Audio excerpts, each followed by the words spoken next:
গরম পড়েছে। আচ্ছা, এই গরমে আমাদের প্রত্যেকেরই কম বেশি ঠান্ডা জল খেতে ইচ্ছা করে, তাই তো? আচ্ছা, কেউ যদি তোমায় জিজ্ঞাসা করে প্রাকৃতিক উপায়ে জলকে ঠান্ডা বানানোর কোনো উপায় আছে? হ্যাঁ আছে, মাটির কলসি। এটা শুধু আজ নয়, বহু প্রাচীন কাল থেকে এই পন্থা চলে আসছে, মাটির কলসিতে জল খাওয়ার পন্থা। মাটির কলসি জলকে ঠান্ডা রাখে, যেটা গরমকালে মানুষ খেয়ে তৃপ্ত অনুভব করে। শুধুমাত্র তাই নয়, মাটির কলসি জলকে যে শুধু ঠান্ডা রাখে তা কিন্তু নয়, এর অনেক গুণাগুণও আছে। যেমন মাটিতে প্রচুর খনিজ মৌল থাকে, এবং যখন মাটির কলসিতে আমরা জল রাখি তখন সেই জলের ভেতরেও সেই খনিজ মৌলের গুণাগুণগুলো চলে আসে, যেটা আমাদের শরীরের জন্য খুবই বেনিফিশিয়াল। শুধুমাত্র তাই না, মাটির কলসিতে জল রাখলে সেই জলটা স্লাইটলি অ্যালকালাইনও হয়ে যায়, যেটা আমাদের ডাইজেশনও হেল্প করে। এই তো গেল উপকারিতা। এবার আসি, মাটির কলসিতে জল রাখলেই জলটা ঠান্ডা হয়ে যায়, এটা কি ম্যাজিক? না, এর পেছনে সায়েন্স আছে। সেটা কি, চলো বুঝিনি।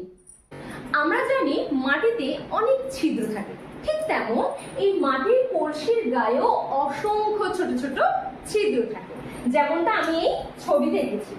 এবার এই মাটির কলসিতে আমি জল নিলাম, ঠিক আছে, মাটির কলসির ভেতরে আমি জল নিলাম।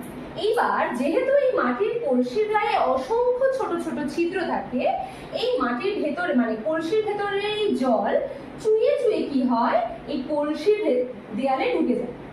এই ছিদ্র দিয়ে এই মাটির কলসির ভেতরকার জল এই ছিদ্র দিয়ে চুইয়ে চুইয়ে কলসির দেয়ালের বাইরের পৃষ্ঠতলে চলে আসে, ঠিক যেমনটা আমি আঁকছি।